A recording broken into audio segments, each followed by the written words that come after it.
first one. Yeah, especially there's our coat hanger. I didn't even see it there. That chair. We should put coat hangers back there on the wall. I am recording. Council. Okay.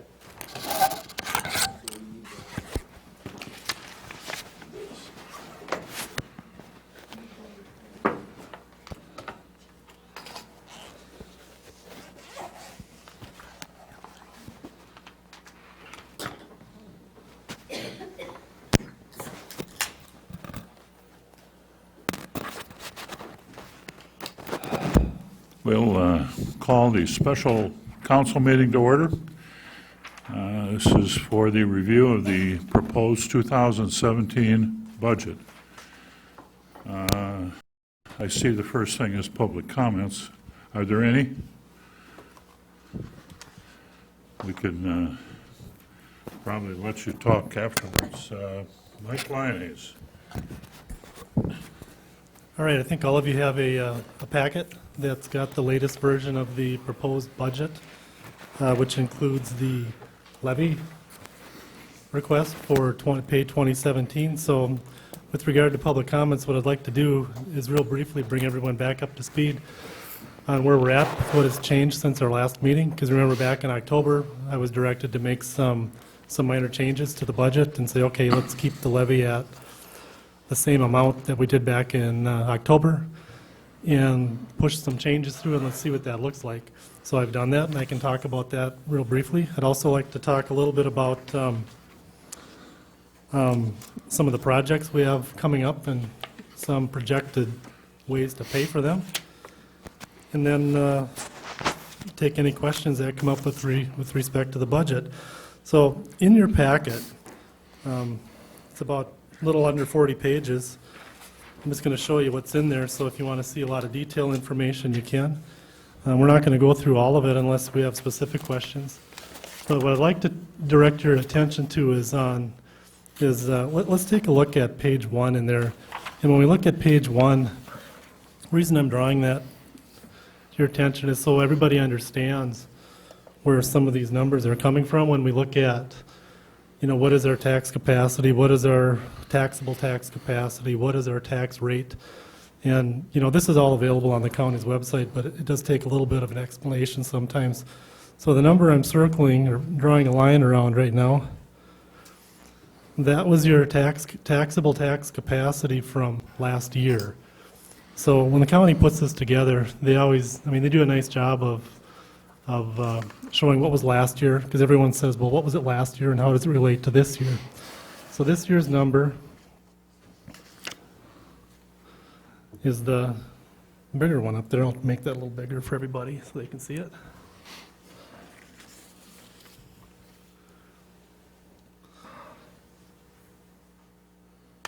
And the reason I'm showing you this is because in our preliminary levy, we had certified to the county at our preliminary levy request a 5% increase over last year. And that's partially offset by the increase in taxable market value from last year to this year. So while the levy request was 5%, your taxes didn't go up 5% based on the levy request. Your tax rate, remember, changed about a little under 0.5%. So when you look back over at this same page, the 27.643 was the tax rate last year. The levy request this year raises that tax rate 0.481%. So a really small change is the point there. So you're going from 27.6 to 28.1, which is 0.48%. So what does all that mean? If I can draw your attention to page 4 of your packet.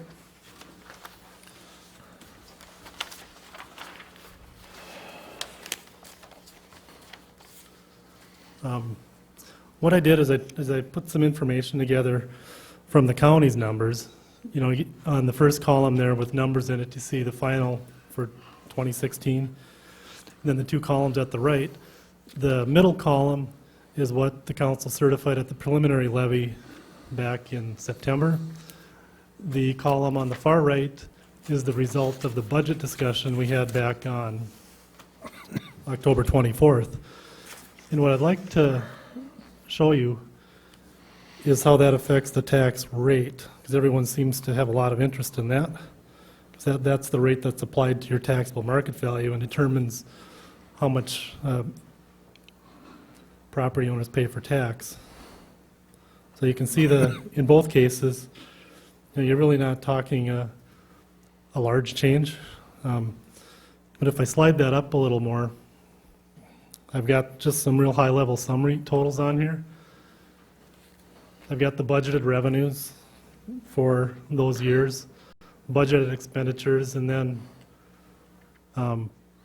over and under, if you will. And then there's some adjustments. Remember, we add back depreciation because we don't write a check out for depreciation. We're just recognizing the cost of using up things. We had some connection charges in 2016. And then this is the number that we should be really concerned about, is the one I circled. Remember back in 2016, when we decided to do some improvements in the sewer, we said we're going to need to use some money from our general fund to pay for those. So when this number shows up positive in this model, it means that we're using dollars or cash that we have on hand to pay for the projects in the current year. So another way to look at that is we didn't raise enough money through our budget to pay for the expenses we're anticipating for that year. Now, when I go back to our budget discussion from the 24th, when I made the changes, and we'll go over those in a minute, it showed that we needed to use some cash to make that budget work. And so I started thinking about that, and I said, well, we've got some big projects coming up, some road projects. We know we've got a bridge we've been talking about, some improvements to the sewer, which I think are on the agenda for tonight at the regular council meeting. So the short story is I moved the budget back to 5% in this model based on two things. It's a small change in the tax rate, and I wanted to make sure, at least on a budget perspective, for what we have in the budget today, we were generating enough cash to pay for the budget for the current year without dipping into existing money. Okay? Does that make sense to everybody? So if we take a look at that, just to get everybody back up to speed on the changes we made back in October, if you go to page 10 on here,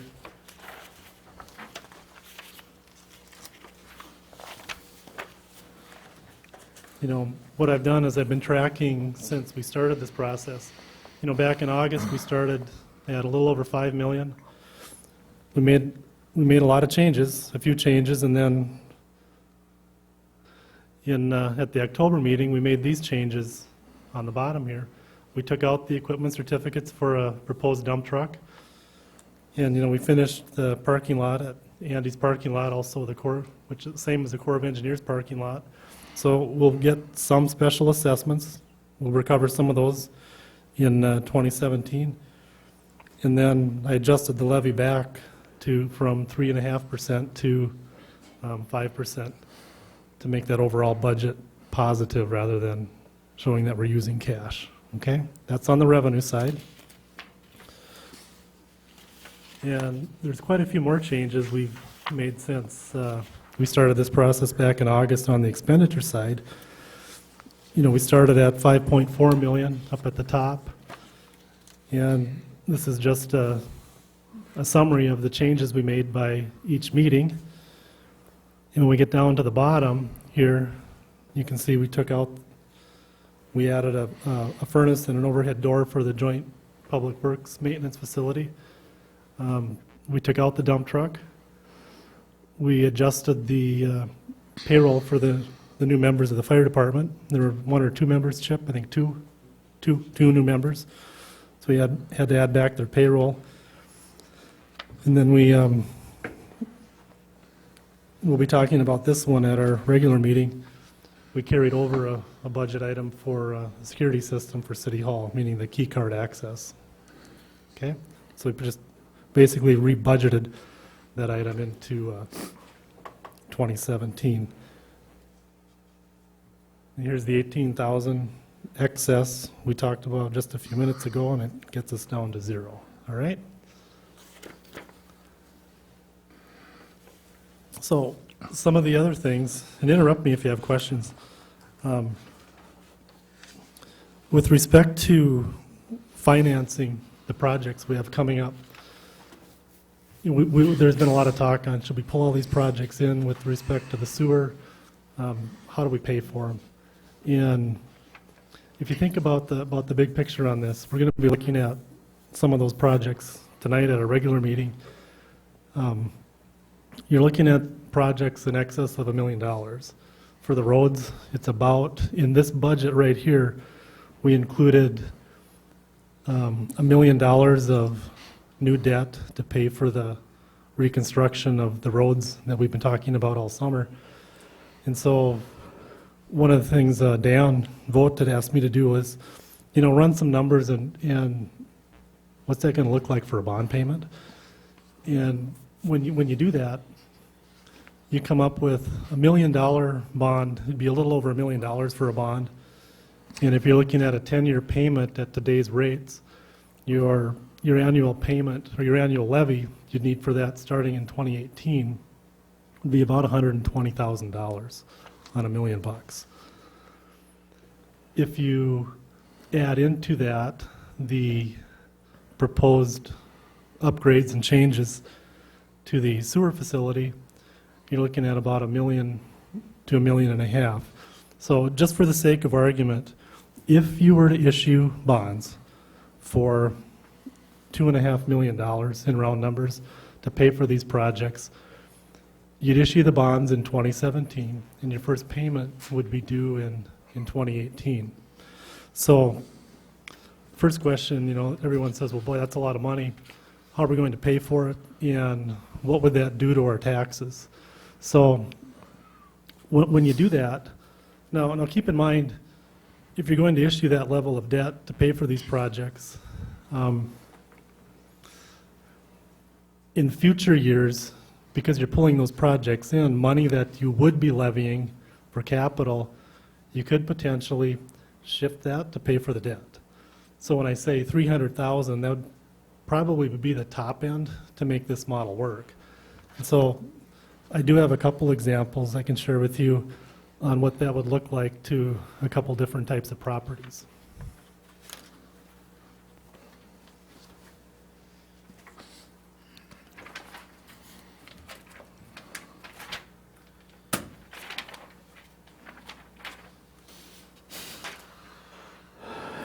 And this isn't in your packet. This isn't in your packet, but I'm just going to try to illustrate what this is. And this is an example of a seasonal recreation. Now remember, seasonal recreation property is about 65% of all the property value in Cross Lake, so that's why I picked this one, because this has the biggest impact. And what you see here, this is a number we talked about just a few minutes ago, and I'll just point it out here. On the preliminary levy, this is our general city tax rate with the current levy request adjusted at 5% over last year. Okay? And now then what I did is I said, okay, let's take a look at, for the sake of argument, if we added $300,000 of new levy, whether it's to pay for projects or to pay for debt, at some point in the future. Now keep in mind, I don't know what those tax rates or values are going to be in the future, but if I push out 2017 rates, it does have an impact, a small impact, but it does have an impact of about 2.4% on your tax rate. And remember, the tax rate is the multiplier that's applied to your tax capacity to determine how much tax that property would pay. So if we carry that example a little further, we can say with a seasonal recreational property with the estimated taxable market value of $250,000, that would generate a tax bill of about $703. If you added what appears to be the most you would do to make the bond payments work out, it'd be about $60 to your tax bill. Okay? If you take that and extend that example to a $500,000 property for a seasonal recreational property, that $60 turns into $120. And at $1 million value, that's $270 on an annual basis. Okay? So there is an impact. As a percent to your total tax bill, it's I think it's probably doable if you want to go that route. If you take a look at a residential homestead, we apply the same methodology, and we'll just look at the totals here. You can see on a $1 million home, it's the same amount. On a $500,000 valued home, it's the same amount. And the reason for that is on a homesteaded residential property, you basically lose the homestead or the market value exclusion once you get to a certain level. And $500,000 and $1 million are both over that. Where it does make a small difference is if you still qualify for the market value exclusion, it changes that $60 increase down $4 to $56. So it does have an impact. But again, that would be what I would view as the high end of the impact based on the dollars today, because you would be doing two things. You'd be taking advantage of any potential increase in market value, as we've seen that start to turn around here the last couple of years, and you'd be using some of your capital to offset that. Does that make sense to everybody on the funding? Okay, I'm seeing everybody nod. So what I'll be asking for you to approve tonight after the public comments is two things. One, to certify the final levy for pay 2017, and then also the proposed budget for pay 2017. So, whoops, that's the wrong page.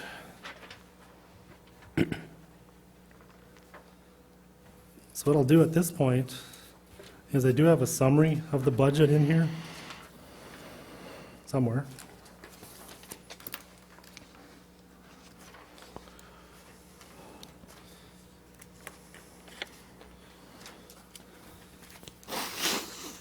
And what I'm showing you is on page 8 of your packet. Again, just to make sure everybody understands what this represents. This is a high-level summary of each fund of the city on what the summary budget would look like at a 5% levy adjustment over last year, which is the same as the preliminary back in September. The first column of numbers where it says total, all funds over here, these are the same numbers we've been looking at on those tax rate pages, just in a different format. And I'll circle it for everybody. There's the $18,000 we're trying to, that's our cushion, if you will, at this point. Now keep in mind that'll probably change, because this model represents capital expenditures in the sewer fund improvements of $232,000, rather than the roughly $1 million or $1.5 million, whichever option you look at later approves. We're going to look at the regular meeting. So this is one of the numbers that would be shifting from debt, or be shifting to a debt payment in future years rather than capital outlay in the current year. Okay? That would eat up some of that proposed increase in levy and reduce it going forward. Okay? Does that make sense to everybody? Just as a reminder, if I push you down to the bottom of this, I've got $1,595,500 of bonds or grants, whichever the case may be. They're offset up here by the revenue. The expense is included in the $2,501,000. So remember, we're still waiting on funding for the Dream Island Bridge. You know, we've got a set of plans. The engineering is basically done for it. And we've got a plan ready to go once the legislature approves or not funding, okay? And then the other $1,061,000 that you see down here, that's the total cost of the 2017 reconstruction road projects, okay? It does not include things like new trails, which we're assuming we'll have to pay for cash because we can't bond for those in the reconstruction program. So those things are still the same, all right? Yes, sir. Did you include in your levy the Dream Island $534,000 item? I'm not sure I understand what you're saying. I did not include it as a levy item. The assumption we've been working on is we'd receive grant money for that from the state. So if, for example, let's say something happens and we have to replace the bridge next summer and the funding package from the state hasn't come through, then we'd have to make an adjustment and issue bonds and then make that adjustment in our pay 2018 levy to make a provision for that payment, whatever that might be. Well, then did you assume the Cross Lake portion of that if we were to get the grant from the state in the budget? Yes, I did, because we Okay. would be recovering I saw that. half of that. All right. Thank you. That would be about $40,000 we'd get back out of the 80 we would assess. One thing I should note that's different from past years is the EDA. You know, that revolving loan fund, remember, we're moving that to Crow Wing Cooperative. That's in the process of happening as we speak. You know, their Sharkins at Crow Wing Cooperative is working with Tom Leach at U.S. Department of Agriculture to finalize the paperwork on that. Once that's approved, then we'll go ahead and transfer those funds over.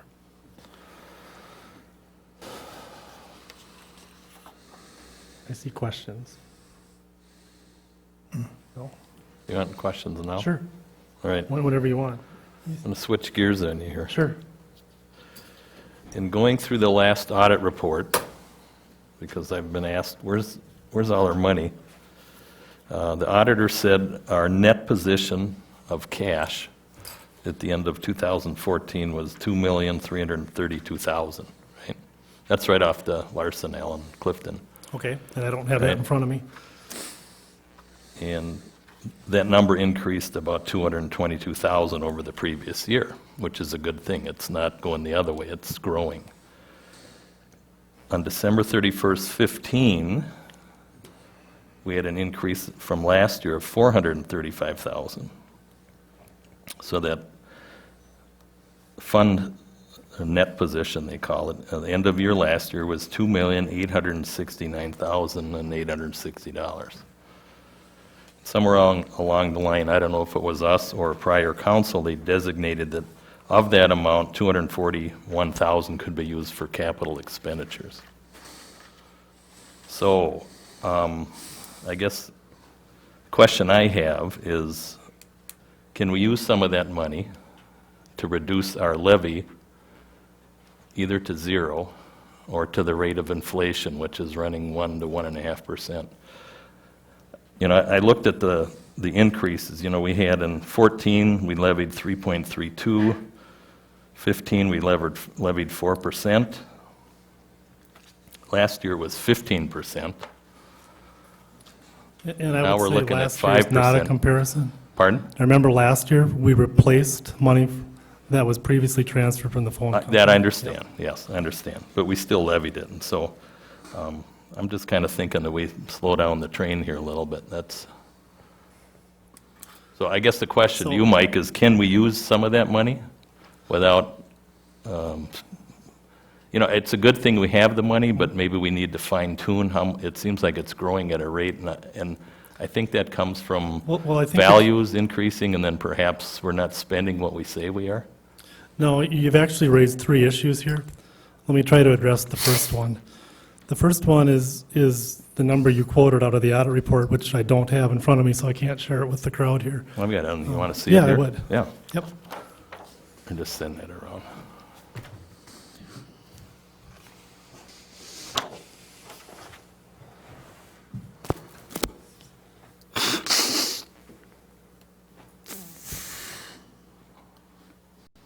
I have some questions on there, too. They can be public, I don't really care. Sure. Yeah, no, that's fine. I was Yeah. looking at that. So let me address the first one here. The designated for capital.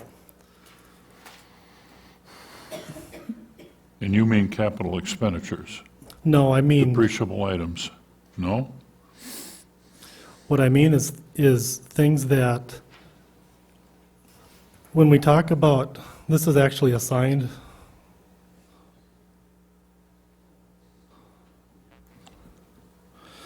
So let's talk about the difference between, first, so we're all on the same page, between designated and assigned, okay? So when we talk about designated capital, in most instances, what that means is there's some contractual or obligation that we can't negotiate with to say what that's supposed to be used for. So let's say there was a contractual obligation where we had to set aside money for a specific purpose, let's say bonds. So if that was excess money from whatever source that was designated for debt, that was tied to a bond agreement, or there was an indenture in that agreement that said you have to have X% set aside, it'd be designated, and we wouldn't be able to touch those dollars unless that debt was paid. When we talk about assigned fund balances, we're more talking about things that internally we want to save money for specific future purchases that may or may not have a contractual obligation behind them, okay? So in this case, we have park equipment, and here about, I think John Henke is here. We had set aside about $14,000 a year to buy new treadmills, John? That's included in there. That number is about $45K at the end of last year. There's also things in there, there's the police forfeiture fund. So we confiscate a vehicle, or, and that case is settled and we can sell that vehicle at an auction. That money goes in there. I'm going from memory from a year ago. You must have a list someplace. Yeah, there's a All list right, all of right. everything that's in there. Good answer. Okay, and I'd be happy to provide it to you. There's also a couple funds for the park where we have the book sale and the expenses for that are set aside for things for the parks and the library.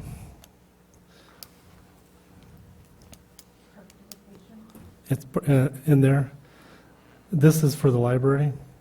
There's also park dedication fees.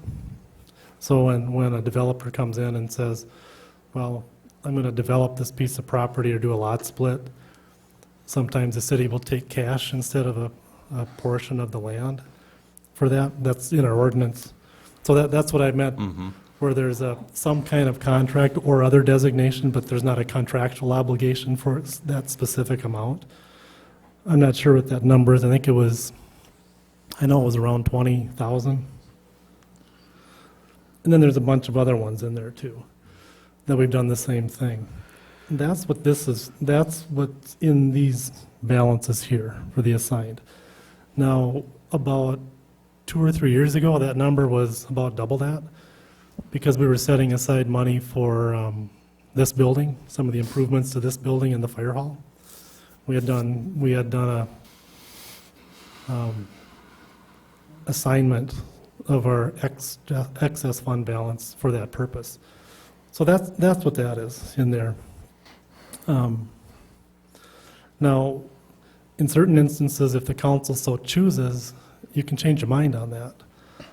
You know, so if you want to change your mind to not save money for new equipment for the community center or the parks, or you want to redirect it, you can do that. I would suggest you don't, because that is their plan to replace those things or to buy things in the future. And then there's forfeiture money like we talked of, and then I know Bob and Eric and the police have we put their capital budget in there so they can buy things like cameras and police cars and Right. things like that. So that's what makes that up, the majority of that.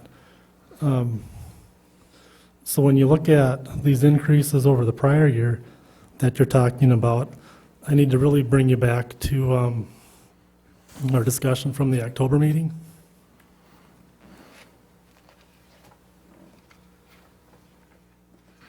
Mike, are you really saying that these are previously budgeted, unspent funds because we haven't spent those monies? Or have we resorted back to the savings issue allocated to departments that we had here years ago? You've done a little of both. What? We've done a little of both in that respect. So we've said, you know, we feel strongly enough about some of these items that we want to set a little of our budget each year aside and designate our fund equity, which is different than cash. It's our equity position to support the financing for those projects. Sure. And that's what this represents. All right. So when I look at Mr. Schrupp's numbers here, these increase over previous years. So let's first talk about the pay 2015 amount and what we're planning to use that for. So this is the information I presented to you a year and 2 days ago. Well, almost a year and 2 days ago. A year less 2 days, so 300 and whatever days that is. And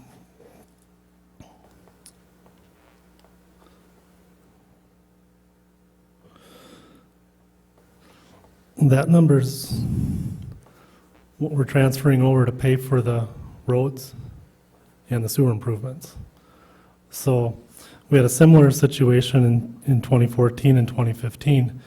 We decided to budge a little extra so we wouldn't have to issue debt to pay for roads like Bonnie Lakes, the city's share of County Road 3, that was a year or so ago.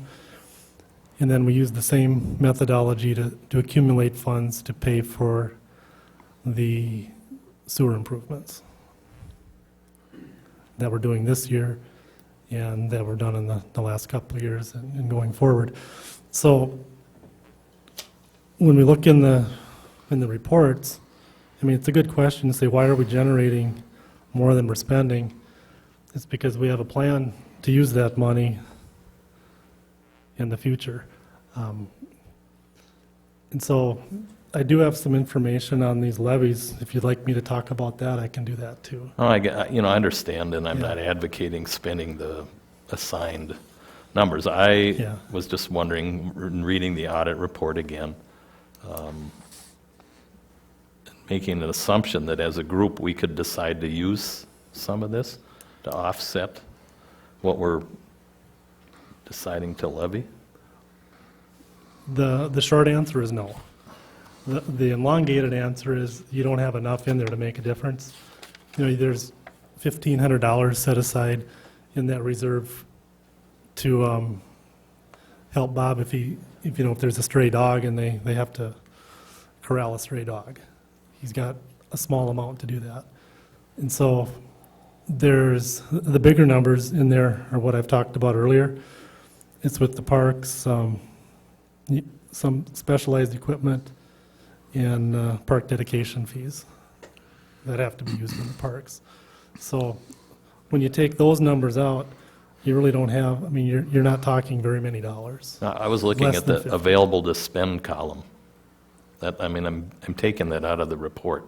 Okay, I'm not making up the, Well, it's encouraging to me, but I think this is part of the strategy to keep us from having to finance everything as we plow forward. This is, I think that word you put up there is assigned, correct. and there are reserves for specific items that we are planning for.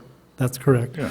Now, to answer Mr. Shrup's question on available to spend, you know, I don't recall, is this what you're saying cash was or fund balance? it's a net position, so I don't know if it's Okay. cash or just what, I don't know how they. So net position would be a Assets. combination of both. So when you look at, there's two things going on here. What you really want to do is, if you read further in that report, you'll see there's a policy in the accounting policies in Note 1 that talks about the city's policy with respect to that number. And what the recommendation is, and this is true of most cities, is that you want to keep somewhere on the hand of 4 to 6 months, preferably more, especially if you have projects going on that you know of, in reserve, that you can use to finance your operations until you get your tax payment. To put it in perspective, if we assume for the moment the city's tax levy, so all the money that it's levied on everyone's property tax bill is $3 million. So you say, that's a lot of money. So when do we collect that? We collect it twice a year. Yeah, June and December. When you pay your property taxes in May and October, we get a payment late June, we get an advance, late June, the remainder in July.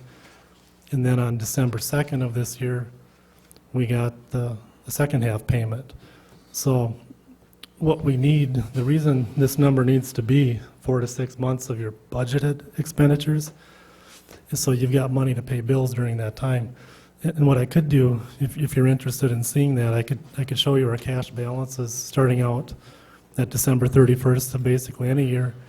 And then you'll see them just go drop down to far below that. Then we get a tax payment in late June. We get a 70% advance on what was collected on the May payment. So that's why it is there. The city also has a policy in place that says if we don't have those adequate funds to support that level that previous councils have decided, then we'll levy that difference over 3 years to make that up. So, well, on the surface, it looks like I want to use that to reduce taxes. That's really not an option. You could potentially use the excess, what you determine excess, to reduce taxes. But you really need to keep that Right. at a level to support, you know, your operations for the, when those payments You've come in. answered my question, Yep, so all right. thank you. Did you have any other questions on this? No, you can send it around. Well, there are a few here, I guess I just, Oh, go ahead. you can put the sheet up there. You know, I Sure. talked about, I just made some notes for myself down at the bottom. I guess, I don't know if Ted's here. I saw in the report it said Daggett Road reclaim, extend the sewer and repave. Is Ted here? Is extending the sewer in this cost of, I don't remember any extensions discussed at the, Before Ted goes down that, can I just close the loop on the tax Sure. rate discussion? Hang on.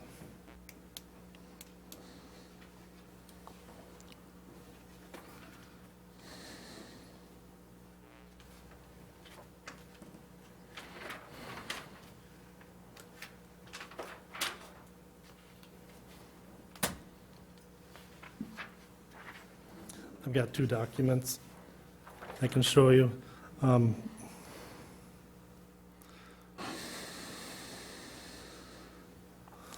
This is just a compilation, if you will, of the tax rates going back to 2001.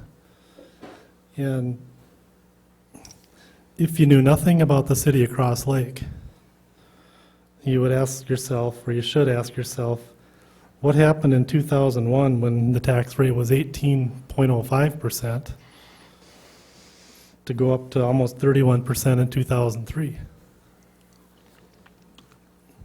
What happened there, Mike? Good question. Might as well lead you into it. Sure. You actually did two things. You started issuing debt for the, and levying for it for the sewer project. You had two bond issues on that we talked about at the last meeting. And we also had a number of different road project bonds at the same time. So prior to that, you didn't have those two projects, and then that's when we issued debt to pay for those projects. And so when you go from 2002 timeframe, everybody, I mean, we've talked about this many times, what happened to our market value? What happened to our tax capacity when, values went down and the market readjusted? And then what happened when, 10 or so years later when we had to start raising money to put some more money back into the roads and start paying for things we had delayed. And so that gets you back up in here. The rates started to catch back up with the market value. And we talked about these two numbers earlier, saying, You slide it over a little? yep, there we Okay, go. thank you.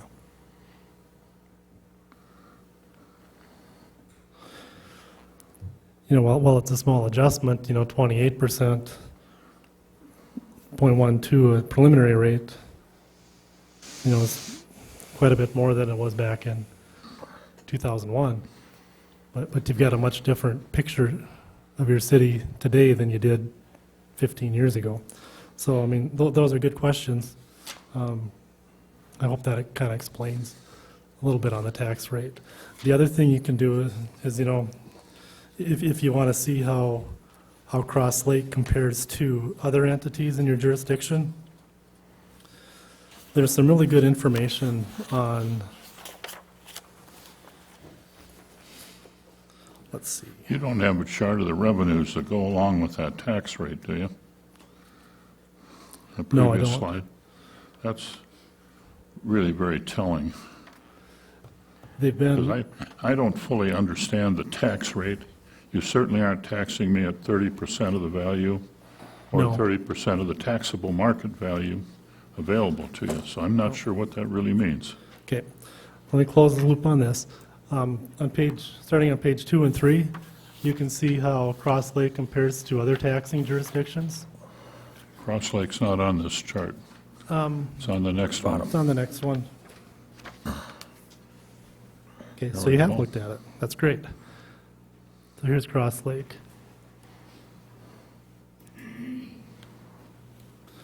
Yep. It's specific to each school district, so each school district has a little bit different rate. You'll see if you look at your tax statement, you'll see that in a lot of cases, the school levy went down. I don't know why. It's probably because of a bond payment. Probably have their debt payments are lower. I don't know the complete answer to that. But what was your second question? You didn't fully understand the tax rate? So let's go back to where we started our discussion tonight. This is on page 1 of your packet. All the tax rate is, and we'll just look at last year's. Last year, this was our levy, $3,348,857. That was the net final levy. If you take that number and you divide it by this one, that gets you your rate right here. That's somewhere less than 25%. Okay? And the way the rate works, it works the same every year. And I need to pull out another document here. I hope I didn't put it in the wrong spot. Okay.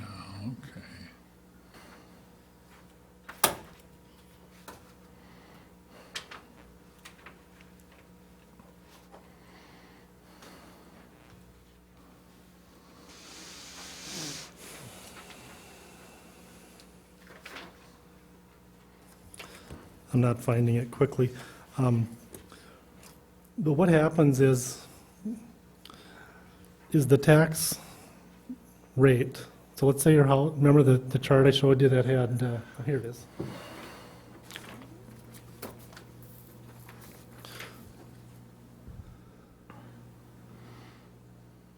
There we go.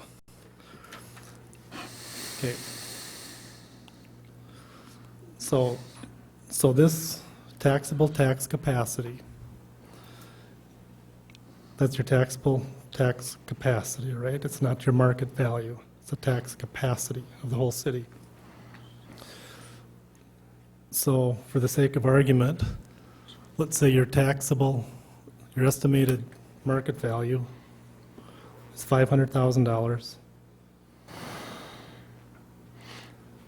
Your tax capacity is $5,000. Your tax rate is this number, which means this is how much your tax bill is on that piece of property. That's the number that's confusing for people because it changes every year. Your value changes, the tax capacity changes, the market value changes, and the rate changes. So this is just taking the class rates for that specific property and applying it against the estimated market value to get a taxable market value to apply the tax rate to.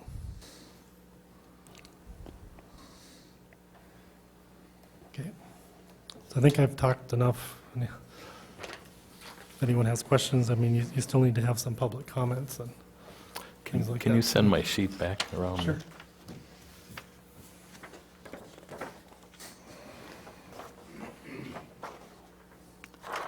Good notes. Got some more marks on it. Oh, yeah, he cut me off. Ways more.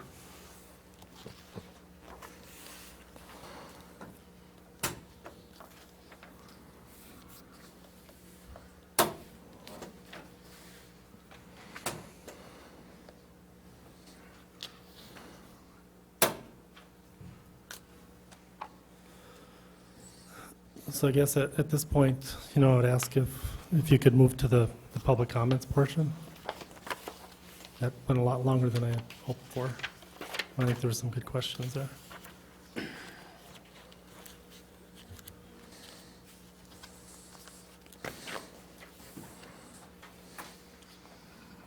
At this point, do we ask for public comment? Do we have anybody here that has comments or questions concerning Mike's presentation and our proposed levy for 2017?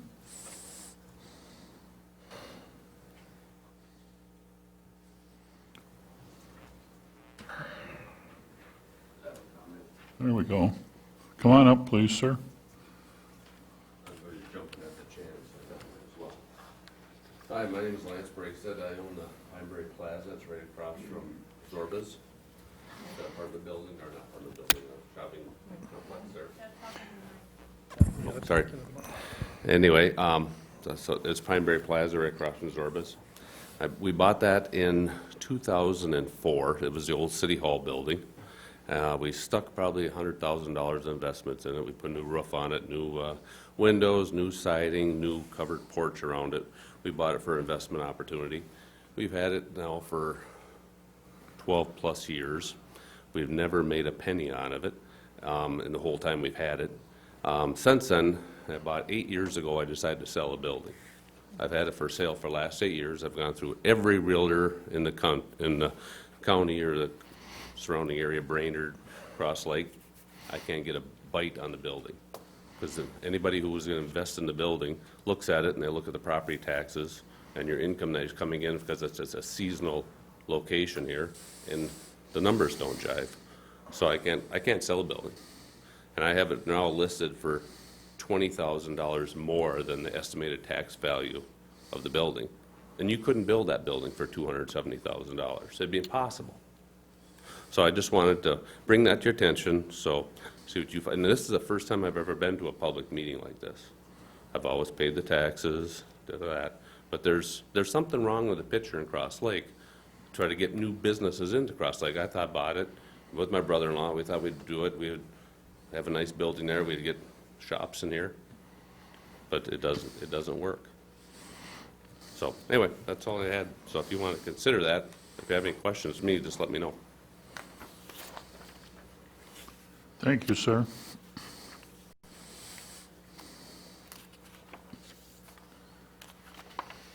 Any other comments?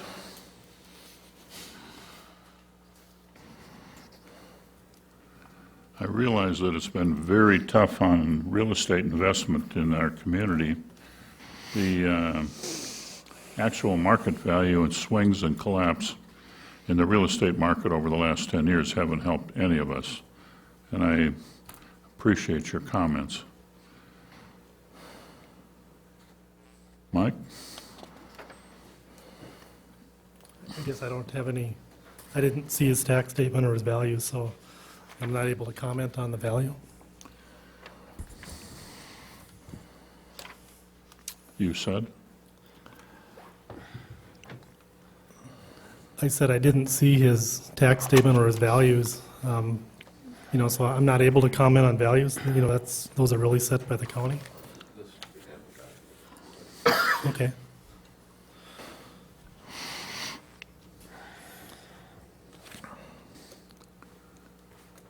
Yeah, so I'm not going to put this up here, that's got your personal information on it, but what I can share with you on this is, it looks like the taxes actually went down on this one a little bit, about a little over 6% between years. So I guess the question might be value then. I really don't know. At this point, I guess, if there are no more comments, we could entertain a motion to approve, or are there more comments here from the bench? I was just wondering if I could speak, What? Mr. Mayor. What has to be done to, when I got the packet, and after our meeting in October, I was kind of set on the 3+ rate, and then it changed. My preference is the 3.58 rate. What has to be done, or what are the issues if we stick with that, like we discussed back in October?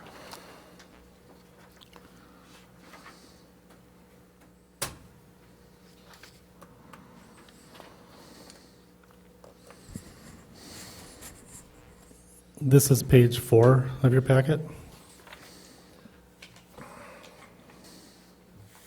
And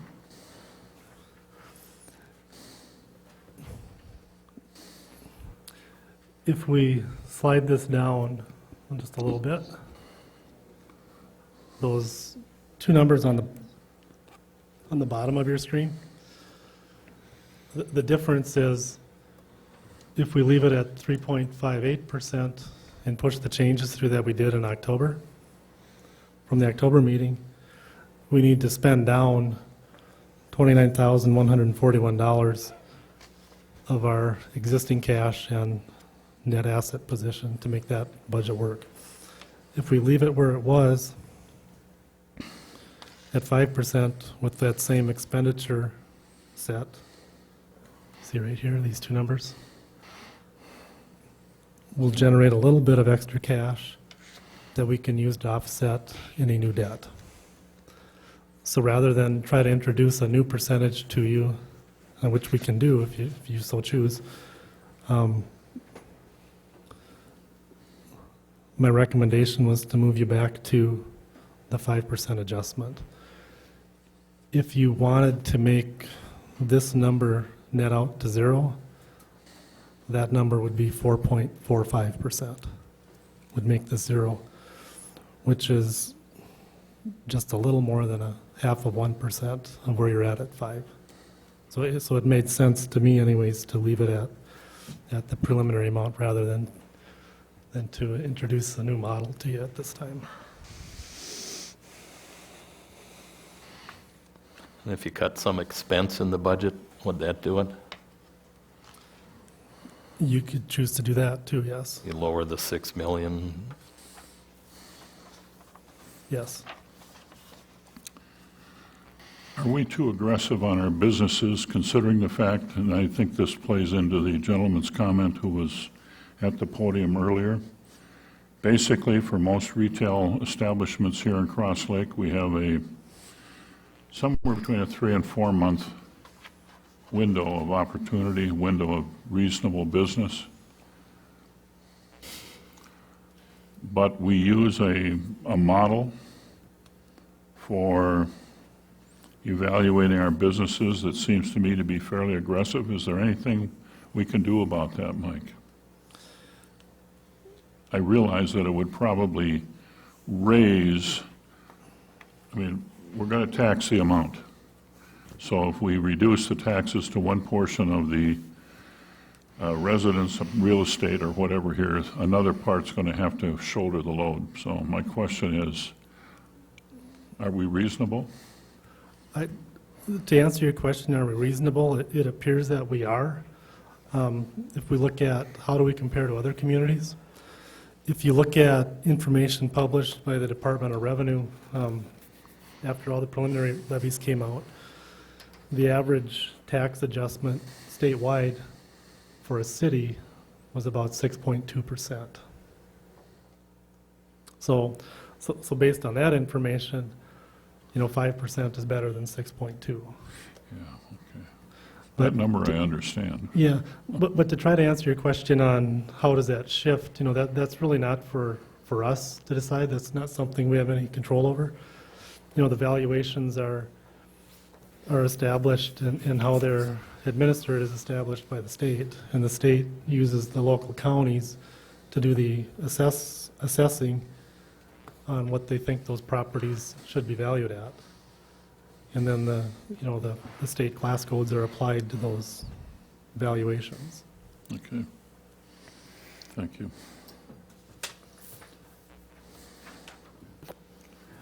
Any other questions from the council? Comments? I was sort of thinking we're going, like Mr. Shupp did at the 3.58 from what we talked about in October. And if council has to find a place or two to cut a little here and cut a little there, that would be my preference, to go to that number instead of the 5%. Last year, I understood with the 10% levy increase was replacing phone company funds.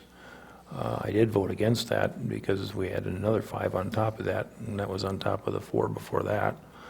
And I understand that in the 4 years I've been here, we've bought a number of trucks and fire trucks and dozers and bobcats, and fixed a lot of roads and parking lots and things like that. So we've done a lot. There's a bridge or two in there that we fixed. We've made some significant improvements in the city, but at the cost of, and I understand we were number 1 lowest. Now we're number 4. We're going the wrong way there. As far as the lowest tax rate. But, and again, we did do a lot of improvements there, but I would just soon see the smaller amount if the rest of the council would go along with that. And we just have to figure out what we're going, and some of the stuff's just a matter of postponing it a year or two. Some of these road projects and some of these different things are just a matter of pushing it back a year or so and getting it done at a later time. Yeah, one thing, if I could interrupt, one thing you could consider, I'd mentioned, if you wanted to make this number down, you can't see it, that's not helpful to you. It should be at the bottom of your screen. Remember back a year ago, we levied a little extra money so we could pay cash for some of these projects. Now remember, back in September, we approved roughly $200,000 of engineering plans to be made for the 2017 projects that we haven't decided to do yet, that we don't have a funding source for. So if you decide to not do the 2017 projects once the plans, you've already directed the engineers to come up with plans and specs for the 2017 projects. We're hoping we can use a little of these overages to pay for that, just as a cushion in case you decide not to do some of those projects, because you may end up having a plan for a project you might not decide to do. But that's entirely your choice. So that's why I bumped it, to answer Mr. Wessel's question. That's why I put it back to the 5%. So again, if you wanted to make that number 0, your levy would be, as I've stated up here, it'd be, instead of the 3,561,321 request, that would change to 3,497,870, leaving the expense side the same, because you do have some of these projects you're planning to do. That'd get you to 0 cash on the cash side. If you change that, if you leave the tax rate, meaning the tax rate, second lowest you talked about, the same, you need to spend down about $42,000 of cash. If you left it at 3% over last year, it'd be $48,000 you'd spend down that net position. And if you went down to 0, it'd be $150,000. Because you do have significant projects that you'll be making decisions on, my recommendation would be to leave it at 5. Because remember, you do have to come up with a plan to pay for either the sewer improvements or the road improvements. But again, that's really up to the council to decide. So your recommendation is leave it as proposed? Is that what you said, Mike? Yep, I would leave it at where you had originally set it back in September. And the reason for that is for the changes we made in October, and so that you'll maintain your position for the current year at 0 or above. I think it's important to note that we haven't spent much money over the last, 5, 7 years on street and road improvements, and some of them are beginning to show wear and tear. We recently discovered, and I don't know where this really comes into the budget, that there's some investment necessary for our sewage treatment plant to bring it up to the design capacity. We also need to remember that several years ago, we quit taking roughly $280,000 from the phone company, and we took a hit in our tax levy due to that. And that's no longer a choice. So I'm not sure what our real solutions are. I don't think we need to let our roads go completely to crap. And our treatment plant is giving us operating challenges that we need to face. So what is the council's desire? Somebody want to make a motion? Do you want it up? Do you want it down? What do you want to do? You can pay me now or you can pay me later, but you've got to leave yourself a little bit of fudge factor in this. So budgeting down to 4.3, 4.4, whatever, for a neutral budget, which doesn't, versus 5%, which leaves us with at least, $20,000. You're going to levy it now or you're going to levy it next year. It's better to have a little extra and not spend it, and then it shows in your, you can adjust for that in the following year. I like the 5% and having a little fudge factor versus sitting here for 55 minutes talking about the same stuff that we've known for 3 months. Thank you. 55 minutes. We knew all of this a long time ago. 5% is a good number, and it equates to less than a 0.5% increase. I don't like it. I own a lot of real estate in this town. I don't like paying these taxes anymore than anybody else does, but I realize where the numbers are here and what is necessary. What are we talking about, a 0.5% here, which is going to change something 0.2%? No, 0.5% is a good number. The man did the math. We knew this months ago. We're 55 minutes in. I make a motion that we go with the 5%. Is that a motion? That is a motion. I'll second it. Second motion, Nelson, second, Hecox. Any further discussion? All in favor? Aye. Aye. Opposed? Unanimous. Thank you. Mr. Lowmiller's got something on here. Can you make it short? We're running a little over. Yeah, so if I understand your motion, that was for just the levy then? Would you like to do the same for the budget? Because we have to do the budget So separate. can't that motion Yes. be I thought that was for the whole thing. budget and the levy. We need to do them in two separate motions. All right, which one do you want? That was for the levy. That was for the levy, so the second one would be for the budget To approve as the shown on budget. page 8 of your packet. I make a motion, we approve the budget. I second. Motion Rose, second Nelson, all in favor? Aye. Aye. Opposed? Unanimous. Thank you, Mike.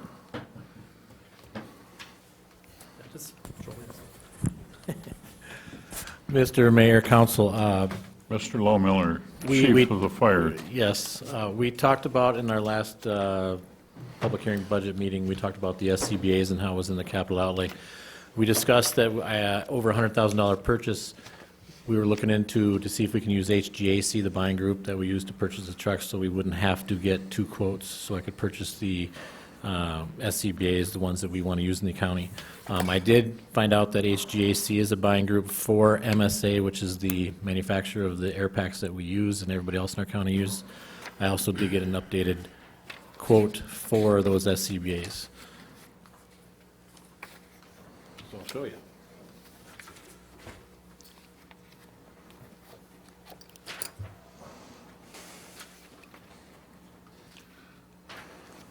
Right there, it shows it's 20 air packs, 40 bottles for $138,889.40. They do not have a RIT pack in there, which is about $5,000.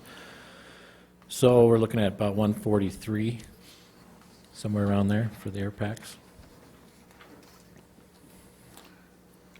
What is the SCBA again? Self-contained breathing apparatus is what is the air pack we wear when we go into immediately There you go. dangerous to health and life, any type of gaseous. Didn't we areas or approve this once before? heat. No.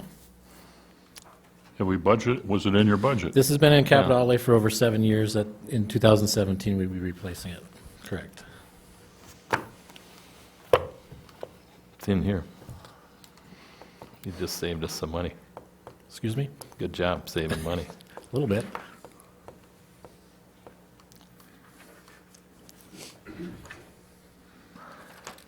Do we need a motion? We need a motion to approve. So moved? Second.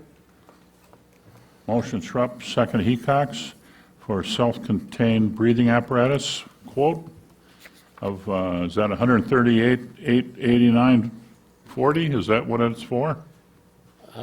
Yes, for the air packs itself, but there is a RIT pack that needs to be purchased as well. I do not have that number to the T on this quote. But I say it's less than $5,000, 5,000. not to exceed $5,000. So how much are we approving for? 143. 144? 144. Is that okay? Yes. All in favor? Aye. Aye. Thank you. Chip. Chief? Okay, I'm going to try to keep this real short, sorry. We talked about the purchase that I'm going to be looking for some funding for a truck to replace our Rescue 1 and our grass rig. They're in my capital outlay for 19 and 21. I want to get rid of both those trucks and make one truck. I'll probably come back to you in January or February to show the funding available for that. Just want to let you know that's on the radar. Okay, Thank you. good fundraising. Working on it. And I guess that, if everybody's in favor, that concludes the public information and special council meeting here in the city of Cross Lake. Motion to adjourn? That portion